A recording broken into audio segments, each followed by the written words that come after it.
Welcome to Connect Canyons, a podcast sponsored by Canyon School District. This is a show about what we teach, how we teach, and why. We get up close and personal with some of the people who make our schools great. Students, teachers, principals, parents, and more.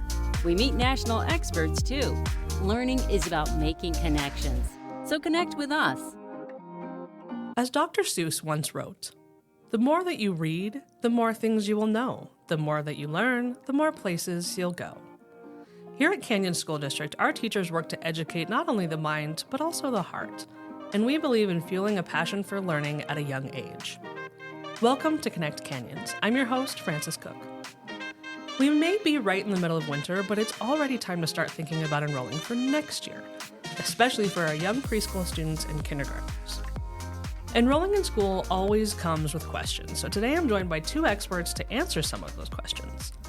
Joining me today are Terri Mitchell, Canyon's Early Childhood Administrator, and Kenna Sorensen, Administrator in our Instructional Support Department. Thank you both for being here. Thanks for having us. Yes, thank you. Now, right now, we're seeing a lot of people in the community asking us about our kindergarten and preschool programs. Terri, I'd love to start with you.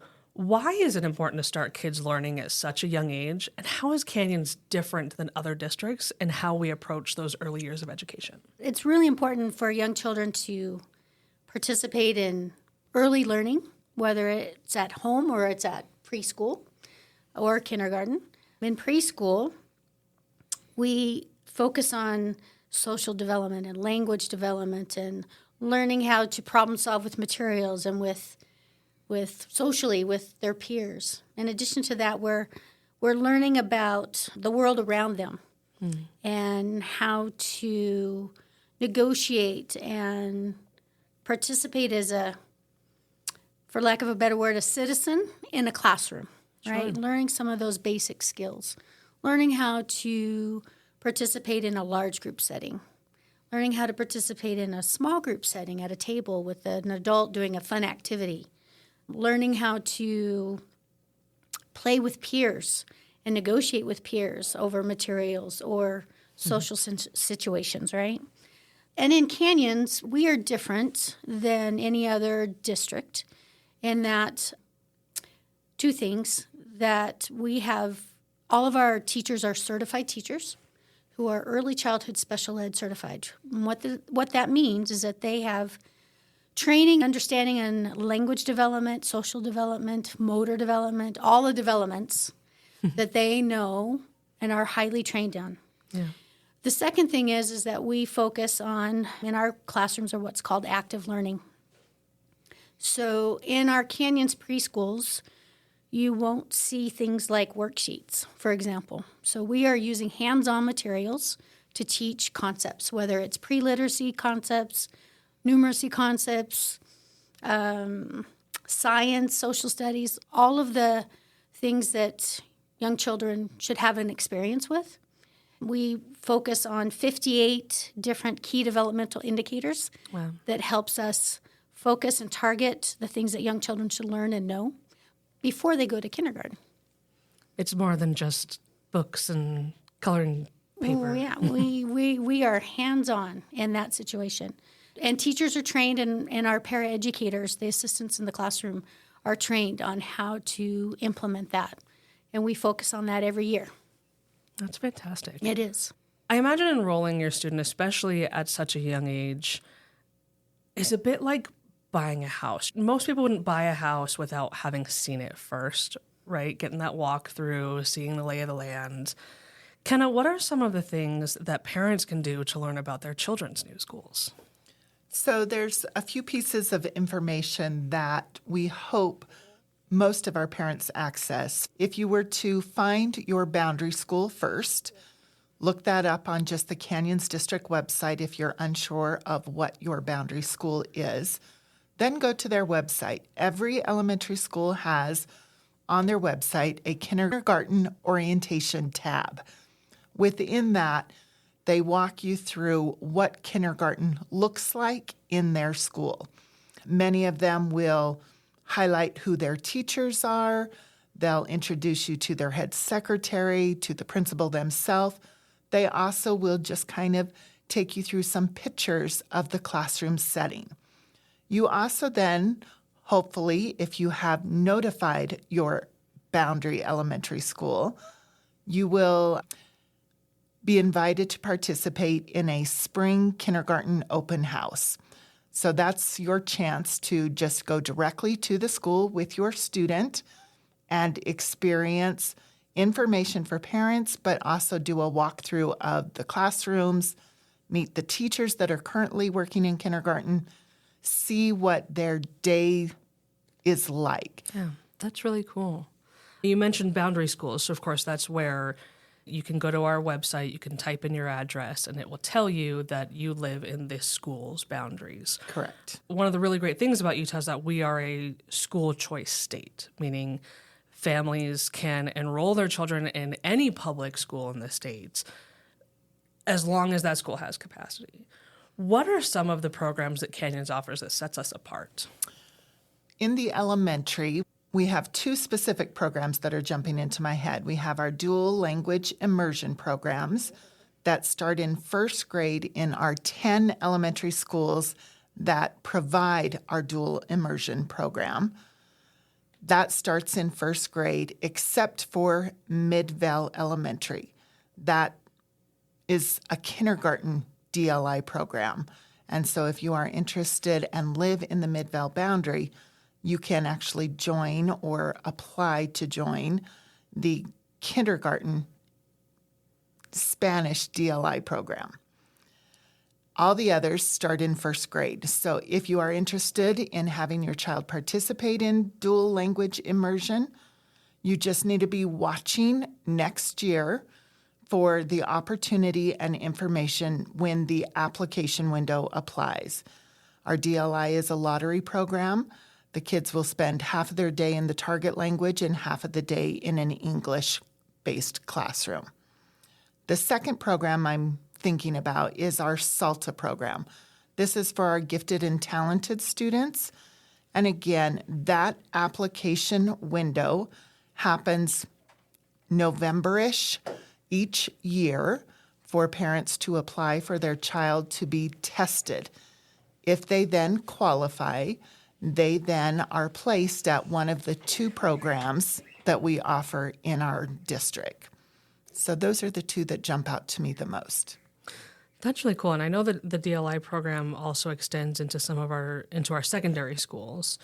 You mentioned the application windows for DLI, dual language immersion, and the SALTA programs. Those are closed already for this coming school year, right? Correct. For the 25-26 school year, they have closed. So is there any way for families to get into those programs for that coming year, or do they have to now wait for the 26-27 school year? They would need to wait for the 26-27 school year.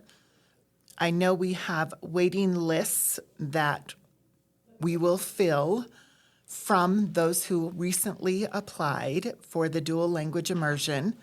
If it is a French or a Chinese school that you are interested in, there might be some openings still available for next year, but our Spanish programs are full for next year. As far as the SALTA program, that testing window has closed. Again, it is something that you would want to look for the 26-27 school year. That's when the next availability would be out there. Awesome. You mentioned waiting lists and how quickly these programs are filling up. Terri, we're seeing the same in our early childhood programs. Those are filling up pretty quickly as well. We are. We've received many applications since the window opened on January 8th. I would encourage families who are interested in the preschool program for our tuition-based program for the fall of 2025 to apply right away, because it is a first-come, first-serve opportunity. And we do also have waiting lists. As things fill up, we will collect a waiting list. On average, we have been able to eventually get everybody in, but you may not know that until August, right? So we would encourage everyone to get in as quickly as possible. Our Title I program, for those that live within a Title I school boundary, those applications start on March 1st, and we will accept those until we're full also. Is there a deadline for these applications or for enrolling? Can you walk parents through, obviously in some cases the first come first serve rule applies like with our preschools, Sure. but how long do they have to enroll their child? Sure. If you're a student that's already with us, like you've attended this school year, the 24-25 school year, you would have received already information to reapply for next school year if your child's eligible to attend preschool. So that deadline ends on the end of February. So we've got to have all of those yes, I want to return back to preschool for next year by February 28th. Other than that, we don't have a deadline. We're going to keep filling it until we're full. So, but it is first come, first serve. Sure. So that makes it more difficult, right, as far as ensuring that you get in if you don't apply right away. And that would be very similar with kindergarten. We don't really have an ending. People come and go. Yeah. And I know a lot during the summer, people are moving and making decisions. But what deadline we do have, because of a need to staff appropriately, we have declared a deadline. If a parent is interested in having their child participate in a half-day kindergarten program, they need to let their boundary school or the school where they want to attend, they need to call, schedule a meeting with that principal, have a conversation with them, all by February 28th of 2025. That will then help us with our staffing for next year. Now, parents can still come after February 28th. They can still say, I want a half day or a full day kindergarten. It will just not impact the class size at that point that we can guarantee some things. Sure. So February 28th, half-day declarations are due. Otherwise, we would just say they can reach out to the school at any point, clear up till the first day of school. Now, the sooner they get information into the school to let them know I have an upcoming kindergartner, the more information they're going to receive throughout the rest of the school year. That's how we notify parents about our spring kindergarten open houses. That's how you will be put on the school's listserv, that they start communicating things about the 25-26 school year. When online registration happens, all of those pieces come because a parent has initiated that first step of letting us know they have an upcoming kindergartner. Sure. You mentioned half and full days. We have both for kindergarten, and we have quite a few options for preschool as well, correct? So for preschool, we have just half days. So they would be a morning session or an afternoon session. They're about 2 hours and 30 minutes each session. So when you apply, you'll have the opportunity to define whether or not you want a morning or an afternoon session. For the tuition-based program, you'll get to choose how many days a week you want to attend, which means how many days you want to pay for, basically, right? And then that information will be shared as soon as we solidify a spot for your student, and then we'll send that information out. Awesome. And as far as kindergarten, yes, we offer both options.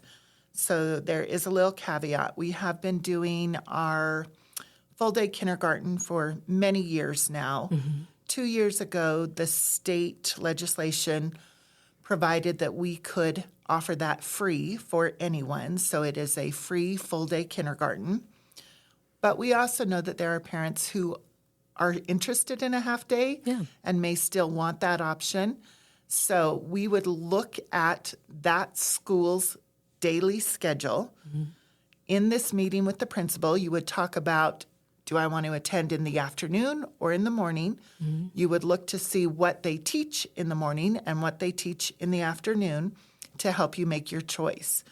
Now, another state legislation that came out last year is that if a parent chooses half day, we have to provide a minimum of language arts as well as math, numeracy. So those are the two minimum requirements that need to be in place in either the morning or afternoon session.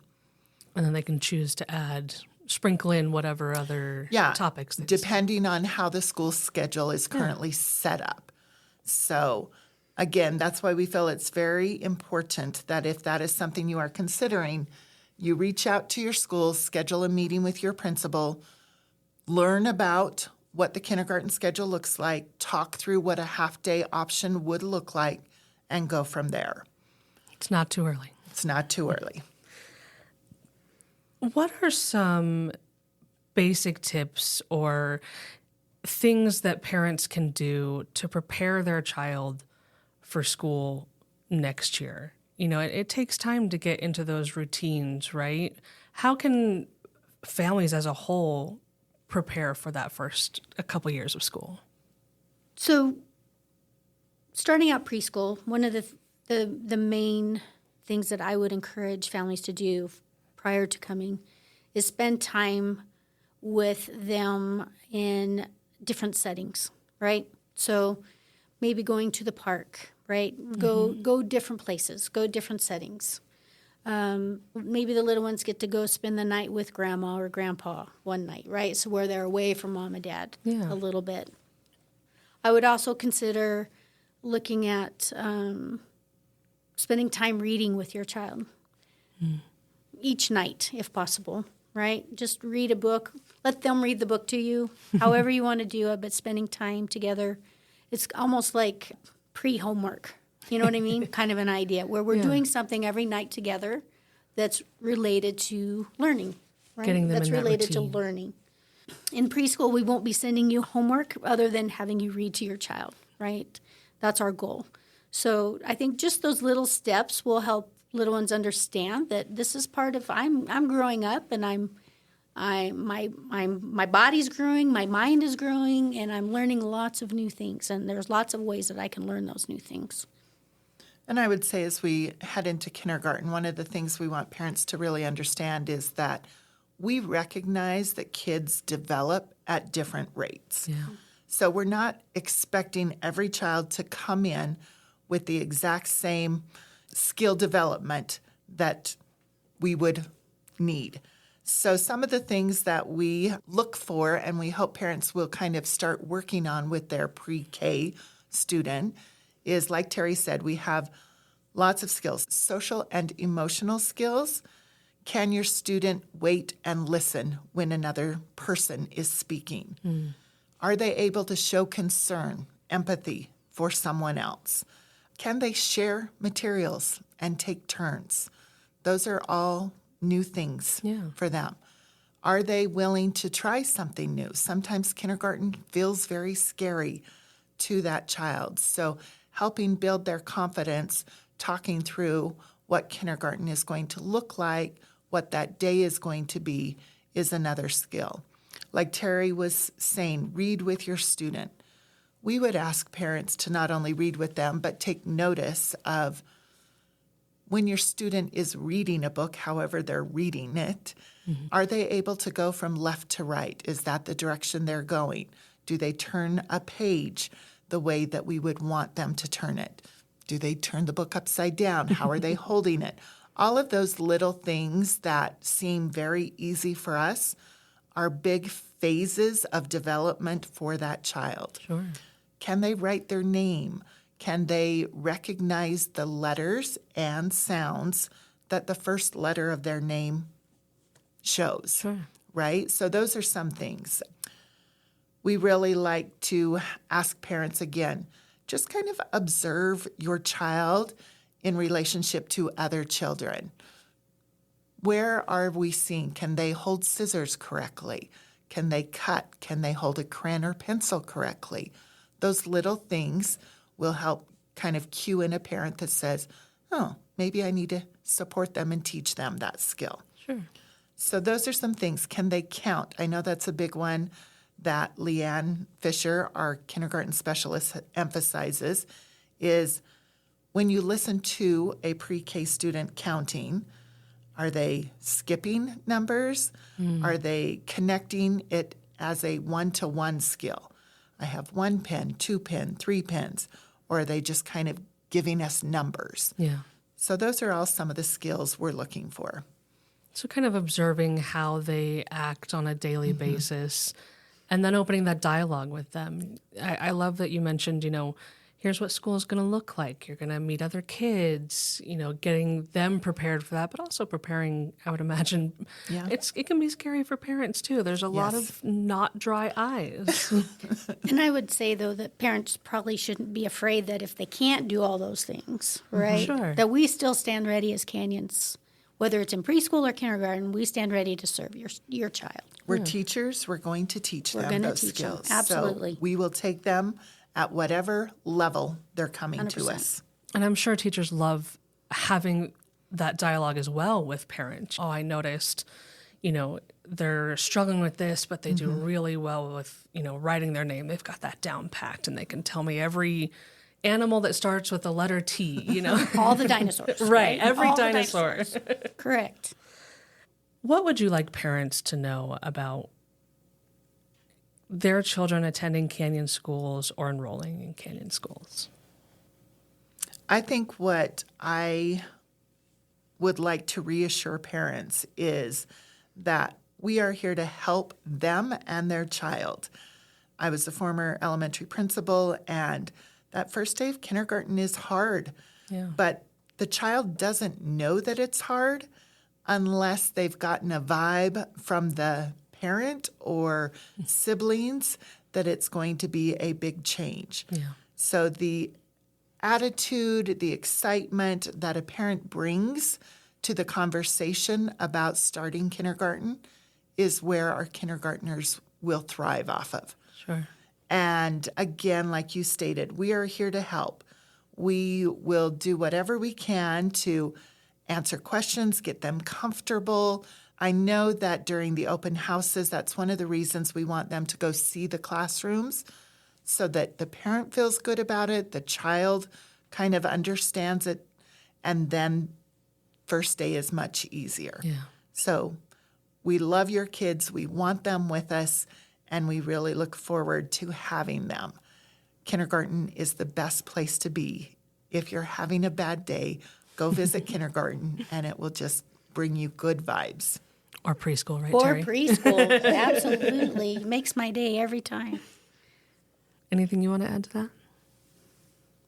I think I would echo Kenna's sentiment about the parents' excitement about coming and being part of a new situation, right? A new adventure. New adventure all the way around.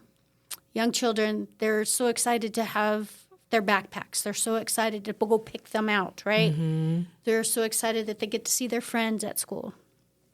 It is an exciting time, whether it's preschool or kindergarten, that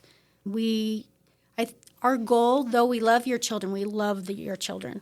We want them to learn to love learning, and we want them to feel excited about it and be able to feel successful and competent, right? So that's really our number one goal. We can work through all the other things, right? Even if they don't know how to write their name, we can work through all of that. We want them to feel successful. We want them to feel safe. Yeah. Yep, that's a good word. Mm-hmm. Safe. We want them to recognize that they are competent, again, is the word that's coming to my mind, that they can do things. They can do hard things and they can do easy things, right? And they can show what skills they do have, and they can learn new ones with us. During the summer, go for a walk around the school playground. Oh, yeah. Show them where kindergarten playground is. Show them where the upper grades will be playing. Kind of just show them where the classroom is going to be, where you're going to pick them up afterwards so that they feel, again, safe, that I'm getting dropped off, I'm getting picked up, that routine is consistent, and every day they can count on it. Yeah, that's a great idea. They've seen the school then, and everybody's excited for the new step. The more that you learn, the more places you'll go. Well, I know enrollment is a lot, and you guys are already hard at work for the next school year, so I appreciate you taking the time to sit down with us and answer some of those big questions for our parents. Happy to be here. Thanks for having us. We're looking forward to meeting all of our new kiddos. And I'll just kind of end. I think it's always crazy when we think about what year this new group may be. I was just trying to do the math So in they my are head. the class of 2038 Oh, my that will be goodness. joining kindergarten this year. Class of 2038. That makes us all take a big breath and think, wow, Yeah, a little bit. that's exciting. It is exciting. Well, like you said, we look forward to greeting the latest and greatest class from Canyon School District. And thank you for listening. If there's a topic you'd like to hear discussed, send us an email to communications@canyonsdistrict.org. Thanks for listening to this episode of Connect Canyons. Connect with us on Twitter, Facebook, or Instagram @Canyons District, or on our website, canyonsdistrict.org.